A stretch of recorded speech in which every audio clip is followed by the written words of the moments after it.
গরম শুরু হয়ে গেছে, আর এই গরমে টক দই যে খাবো না এটা হয় না। টক দই মার্কেট থেকেও আসছে, ইভেন আমি বাড়িতেও বানাচ্ছি। যেহেতু মধ্যবিত্ত ঘরের বউ আমি, তাই একটু হিসাব করেই আমাকে চলতে হয়। তো বাজার থেকে যখন দইটা কিনছি তার কিন্তু প্রচুর দাম। তবে কলকাতাতে আমি যে প্যাকেটগুলো ইউজ করতাম দইয়ের প্যাকেট, সেগুলো কিন্তু 60 টাকায় 1 কিলো হতো, কিন্তু এখানে সেই সুবিধাটা আমি পাচ্ছি না। তো ওই জন্য আমি ডিসাইড করলাম, বাড়িতে তো আমরা দুধ নিই, 1.5 কিলো দুধ আসে, আর সেটা পিওর গরুর দুধ, তো ওটাতেই আমি দই বানিয়েছি। তো এখানে আমি 500 গ্রাম দুধ নিয়েছিলাম, তাতে আমি দইয়ের কিছুটা অংশ মিশিয়ে দইটা বানিয়ে নিয়েছি। দইটা কিভাবে বানিয়েছি রেসিপি যদি তোমরা দেখতে চাও তাহলে আমি অবশ্যই দেখাবো। তো আমি 500 গ্রাম দুধে দইটা জমিয়েছি, সেটা তোমাদেরকে দেখালাম।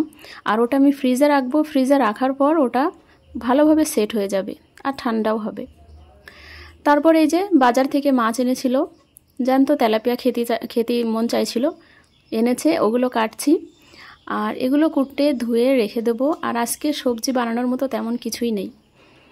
তবে গ্রামে থাকলে ওসবের কোনো চিন্তা নেই।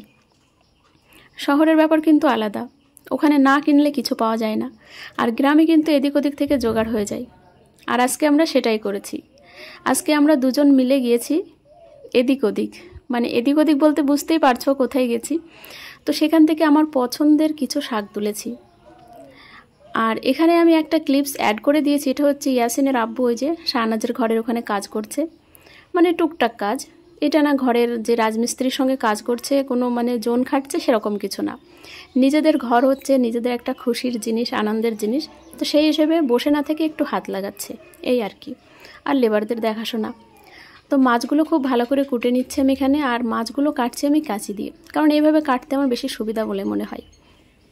মাছটা কিন্তু এখনও তাজা, কাটার পরেও কিন্তু এখনও প্রাণটা রয়ে গেছে ওর শরীরে, দেখে কেমন লাগছে তাই না? যাই হোক, অনেক ছোটোবেলা থেকে আমি একটা জিনিস খেয়ে আসছি, আমার মায়ের হাতের রান্না সেটা।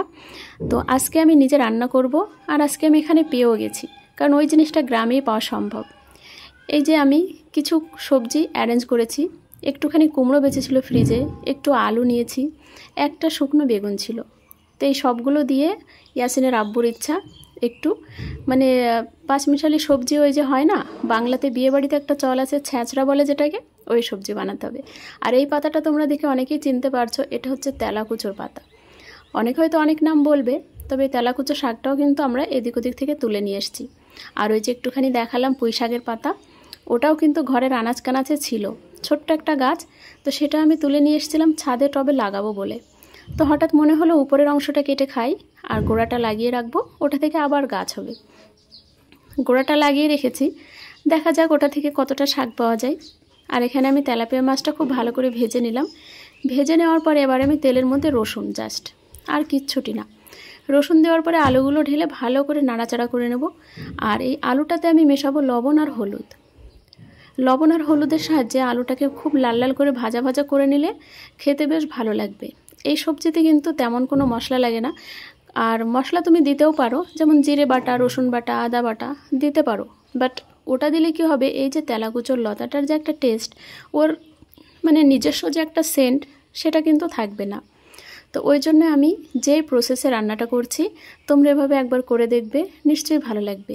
আর সর্বশেষে এটাতে দিতে হবে ভাজা জিরে।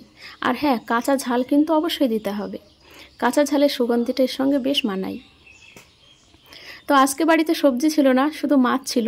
তো আমি কিভাবে ম্যানেজ করে চললাম। আচ্ছা, আমরা যারা মধ্যবিত্ত ঘরের বউ, আমাদের স্বামীদের যাদের স্বল্প ইনকাম, এভাবে চললে অসুবিধা কোথায়? কোনো অসুবিধা নেই, তাই না? রোজ তো মাছ মাংস খাওয়া যায় না। অনেক সময় এরকমও হয়, বাড়িতে সব আছে, সবজি আছে, কিন্তু তারপরেও মাছ মাংসও আছে, কিন্তু খেতে মন চাইছে না। মনে হচ্ছে না আগান বাগান থেকে কিছু শাকপাতা তুলে খেতে ভালো লাগে, যেটা শহরে কিন্তু বিলকুল মুমকিন ছিল না। তো এখানে পাঁচমিশালি যে সবজিটা, ওটাও আমার রেডি হয়ে গেছে। তারপরে যে মাছ দিয়ে তেলাকুচোর লতিটা বানিয়েছিলাম, মানে তেলাকুচোর লতি বলতে ওই যাই হোক, তেলাকুচোর লতা, হ্যাঁ আমরা লতাই বলি, ওটাও বানিয়ে নিয়েছি।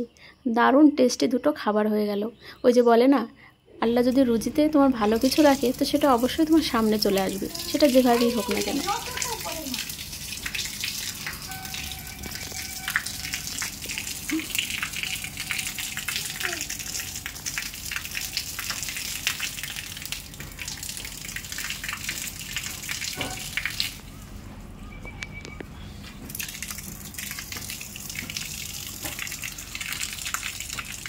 গা ভেজে না জানো, গা ভেজে না জানো পাপা। হ্যাঁ দড়ি দাও দড়ি দাও দড়ি দাও।